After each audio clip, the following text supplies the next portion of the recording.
C'est vrai que ça fait longtemps, mais j'ai une bonne excuse, mon site est prêt à 90%, j'ai refait une refonte complète de mon site, donc là, il est bientôt prêt, vous en saurez plus bientôt, promis. On se retrouve cette fois pour une vidéo hardware pure et dure, puisqu'il y a quelques temps, j'ai un collègue de travail qui m'a prêté sa GTX 780, donc merci à lui. Et là, vous vous dites, bah ouais, mais elle est où la CG? Bah, il se trouve que je l'ai plus en fait.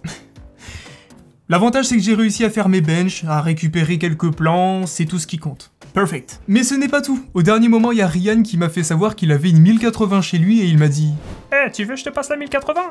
Ah bah, carrément, ouais, en plus ça pourrait faire une carte à tester en plus, enfin ça pourrait étouffer un peu plus la vidéo, ouais, vas-y. Ok, je te l'envoie. Donc, merci Riri. T'inquiète, bro.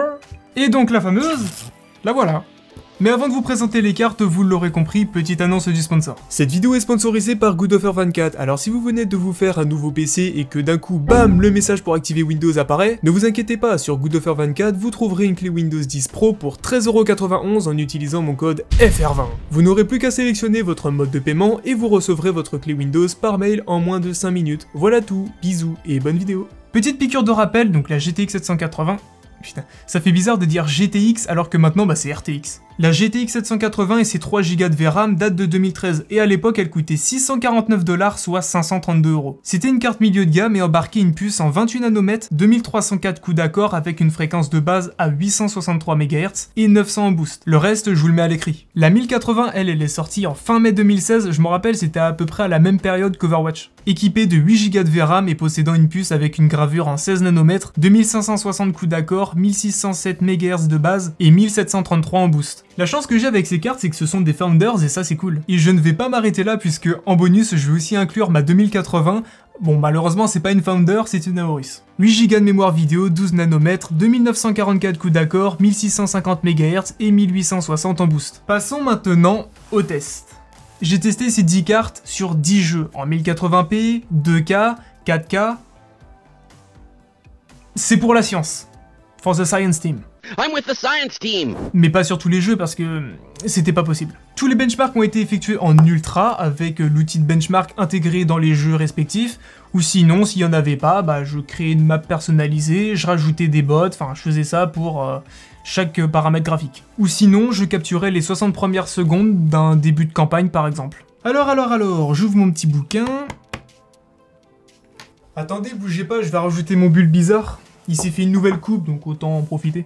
Pour ce premier jeu testé, j'ai pas choisi le jeu le plus léger, je vous l'accorde, j'ai choisi Shadow of Tomb Raider. Contre toute attente, la 780, bien entendu, tout en ultra, s'en sort pas très bien avec une moyenne de 34 FPS en 1080p. La 1080, elle est déjà au-dessus des 60, donc puisqu'elle est à 70 FPS. Et la 2080, elle s'en sort très bien avec une moyenne de 81. En 2K, la 1080 a presque les 60, mais ne les a pas, elle a 52. Par contre, la pauvre 780, elle a 22 FPS, donc je pense qu'on va pas aller la démonter plus que ça. Disons que j'ai fait des benches en 4K. Ça a crash. En même temps, c'est pour la science. C'est pour la science. Science team. Mais je souhaitais pas en rester là avec la 780 sur ce jeu, j'ai fait en sorte de tout mettre au minimum et on obtient quand même une moyenne de 65 FPS. Ce qui est quand même pas mal parce que bah déjà on a les minimum 60 FPS et puis bah on peut jouer comme ça à la manette dessus et ça sera nickel. Pourquoi je dis à la manette? Parce que je sais que moi perso, quand je suis en 60 FPS maintenant, bah jouer clavier souris, je suis plus aussi à l'aise qu'avant, donc manette, quand t'as 60 FPS, bah c'est parfait en fait. Sur le célèbre jeu compétitif Rainbow Six Siege, quelle que soit la résolution, j'ai tout mis au minimum et aussi au maximum parce que bah c'est un jeu compétitif. On peut voir que toutes les cartes s'en sortent très bien, notamment la 780 avec son score de 174 FPS en 1080p. La 1080 est au-dessus des 300 FPS, après son 1% low est de 209 FPS. J'aurais envie de dire que vous pouvez tenir les 240 Hz tranquille, mais c'est pas le cas puisque ça descend, on va dire l'image la plus petite jusqu'à 209. Mais c'est vraiment dans les plus gros cas où ça descend, on va dire, jusqu'à 209 FPS. Et la 2080, je pense, elle, y a pas vraiment à se soucier d'elle, en fait. En mettant maintenant tout au max, on peut voir quand même que ça change la donne, mais c'est quand même, on va dire, assez présentable, en fait, et même assez convenable, puisque Rainbow Six est déjà un jeu qui est très bien optimisé de base, en fait. Et maintenant, poussant tout au max, bah, on peut voir que peu importe la carte, elle s'en sort toute très bien en fait, parce que bah, y a pas vraiment de grosse différence entre minimum et maximum, ça fait un peu rappeler comme Destiny 2, donc c'est des jeux qui sont très bien optimisés. Rainbow Six l'est également. puisque la 780 est au-dessus des 120 FPS, ça c'est vraiment cool. La 1080 234 et la 2080 248. Ça c'est ce qui est pour du 1080p bien entendu. Même en 2K, la 780 tient très bien le coup, elle a quand même 85 FPS, donc elle est au-dessus des 60, ouais, en vrai c'est stylé. Passons maintenant du côté obscur avec Star Wars Battlefront 2 qui est un jeu qui est toujours gourmand pour son époque 2017. Donc pour bench ce jeu là, j'ai dû capturer les 60 premières secondes au début du jeu à la campagne. Tout au maximum, la 780 s'en sort à 68 FPS, donc encore une fois elle est au-dessus des 60, ça c'est vraiment cool. La 1080 est à 154, donc elle est au-dessus des 144 Hz, ça c'est vraiment stylé. Et la 2080 en moyenne 197 FPS, elle aurait quand même pu faire 200 FPS à 3 FPS+. En 2K, les cartes s'en sortent pas trop mal, à part la 780 qui commence à montrer ses faiblesses. Et en 4K, j'en parle même pas pour notre pauvre 780, 19 FPS. Science Team. Science Team. Sur World War Z maintenant, un jeu qui est bien opti AMD. Encore une fois, la 780 est au-dessus des 60, ça c'est bien. Et tout ce qui est 1080, 2080, bien entendu, au-delà des 100 FPS. En 2K, la 780 passe en dessous de la barre des 53 FPS, et la 1080 est tout juste au-dessus des 106 FPS. En 4K, notre pauvre GTX est pas loin des 30 FPS. Sur votre jeu préféré maintenant, Fortnite. Le souci que j'ai eu avec Fortnite, c'est qu'il y avait une map à l'époque, c'était Heroes qui l'avait fait, le nom c'était Heroes Benchmark il me semble. Malheureusement elle n'est plus disponible cette map, je sais pas, elle est morte.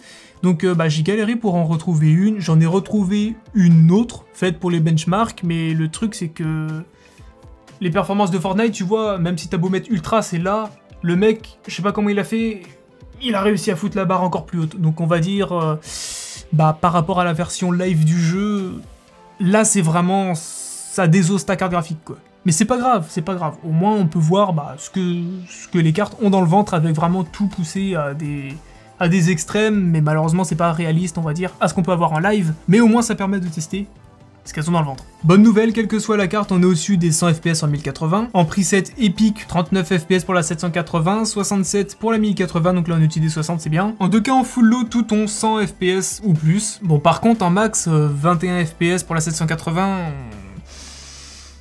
la pauvre. Et en 4K... La pauvre, elle est là vraiment juste pour participer, en fait. Vraiment, c'est torture test pour elle. I'm sorry. Sur CSGO, alors, c'est un jeu compétitif CSGO, mais j'ai pas tout mis au minimum, j'ai tout mis au maximum parce que qu'est-ce qu'on en a à faire d'avoir une différence entre 300 et 600 FPS, sachant qu'elles auront toutes au moins, je sais pas, 300 ou même plus de 200 FPS, peu importe en fait. Donc, mieux vaut avoir quelque chose de plus représentatif et plus respectif, donc j'ai tout mis au max. 236 pour la 780 et à plus de 300, presque 400 pour la 2080 et la 1080. En 2K, la 780 est en dessous de la barre des 200 et pareil pour la 1080 qui est en dessous de la barre des 300. Les taux se resserrent d'autant plus avec la 2080 qui est à 311. Et en 4K, la 780 est en dessous de la barre des 100 FPS, la 1080 est à 140 et la 2080 est en dessous de la barre des 200 FPS avec un score de 173 FPS. Sur Overwatch maintenant, un de mes jeux préférés il y a quelques années. Là ce que j'ai dû faire, j'ai dû aller en partie personnalisée pour créer une map avec des bots, c'était un peu le bordel à faire mais j'ai réussi tout de même. Et donc voilà la configuration pour les benches. En 1080p minimum, toutes les cartes sont au-dessus de 300 FPS, ce qui est une bonne nouvelle. En max par contre c'est quand même une belle chute, en dessous de 200 FPS pour la 2080, même tout en ultra la 780 s'en sort très bien, que ce soit en 1080p max, 2K ou 4K. Sur GTA V, pareil, tout en ultra, 82 FPS pour la 780, pour la 1080 146 et un peu plus de 150 pour la 2080. En 2K, on est pile au-dessus des 100 FPS, mais on tombe quand même bien en dessous avec la 780. Et en 4K, crash. Sur Hitman 1, alors il y a des presets qui étaient bloqués maximum en qualité médium. Donc c'est pour ça que de toute façon je les indique sur les graphes. Médium, parce que la 780 ne pouvait pas aller plus haut, par contre la 1080 et la 2080, elles pouvaient aller plus haut bien entendu. Mais je sais pas, peut-être que c'est dû à ces 3 Go de VRAM, je ne sais pas, c'était bloqué. Même la 4K n'était pas accessible pour dire. Les deux cartes en tête sont à plus de 100 FPS, par contre la 780 elle est à 49. En 2K la 2080 garde un cap au-dessus des 100 FPS, la 1080 83 FPS et la 780 elle commence à bouder avec ses 33 FPS. En 4K, comme j'ai dit, c'était pas dispo, mais en tout cas la 780 pour Hitman... À mon avis, Hitman n'aime pas la 780.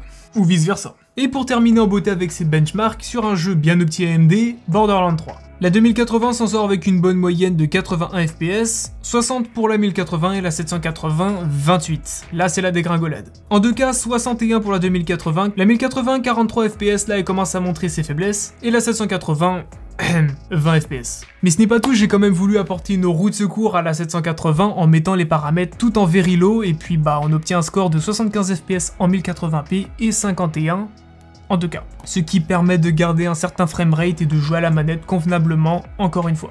La 780 sur Firestrike, elle obtient un score de 8813 points et obtient une moyenne de 79 degrés comme en jeu exactement. La 1080, elle obtient un score de 17 775 points avec une moyenne de 82 degrés comme en jeu également. La 2080, elle obtient un score de 20 429 points et obtient une température de 78 degrés comme en jeu. Je l'ai également testé sur Premiere Pro, donc avec un rendu d'1 minute en 4K, j'ai fait ça pour les 3 cartes graphiques, avec le preset High Quality 4K, le bitrate de 80 mégabits et en VBR un passage. Le rendu s'est terminé en 51 secondes 40. Par surprise, la 780 c'est une carte qui conviendra à beaucoup de personnes d'entre vous pour jouer à des jeux e-sport, par exemple Overwatch, Rainbow Six, Valorant, League of Legends. D'ailleurs, ces jeux-là, je les ai pas testés, j'aurais pu les inclure dans les benches, même si League of Legends, bah j'y joue pas, mais Valorant, ouais c'est vrai qu'il était installé sur mon PC, mais je l'ai pas testé.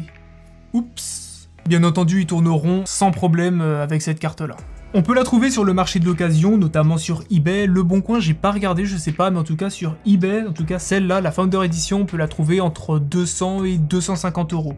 Dans cette fourchette-là. Maximum, ouais, je dirais peut-être 300, mais vraiment, moi de ce que j'ai vu, c'était maximum 250. Ça dépend après des moments où vous regardez. Bien entendu, il y a la version, enfin les versions custom, surtout des MSI, j'en ai vu à 150 minimum. Je parle pas en enchère, en normal, mais c'est 150-200 €. Donc je dirais en moyenne, FE et custom comprises, 200 €. Mais c'est vrai que c'est pas très cher avec la crise qu'on connaît actuellement avec les ruptures. Pour une carte de ce prix-là, entre 150 et 200 balles, bah pour les perfs qu'elle propose, je pense que c'est vraiment un très bon rapport perf-prix. Pour des petits jeux compétents low, c'est parfait, une bonne surprise cette carte. Bon, la 1080, elle, je m'en doutais qu'elle allait offrir des bonnes perfs, que ce soit pour du 1080p, du 2K, ouais, alors moyen, haut. Après, ça dépend si c'est des jeux compètes ou des jeux solo. Et aussi bah, des jeux de quel ADC quoi comme jeu. Moins bon rapport perf-prix par rapport à une 780 en ce moment. Sur eBay, encore une fois, on la trouve aux alentours des 450 € grand minimum, sans compter les enchères bien entendu, mais plus en moyenne 500, 550 € et même voire 600 €. On est d'accord pour dire que c'est complètement hors budget. C'est quand même le prix de ma 2080 quand je l'ai payé à l'époque, et encore pour vous dire que j'ai essayé de regarder les prix actuellement de ma 2080 pour voir si je pouvais la foutre comme ça sur eBay, et bah je peux la mettre au prix que je l'ai acheté, 600, 610 €. Donc malheureusement, à moins de regarder très souvent sur le marché de l'occasion, bah ça va être très compliqué de s'offrir une 1080. La prochaine fois, on attaquera un comparatif entre la 3070, ma 2080 et une autre série 30. Ça c'est la petite surprise. Pour ne pas rater cette vidéo, abonnez-vous. En attendant, je vous remercie d'avoir regardé cette vidéo et on se retrouve très prochainement.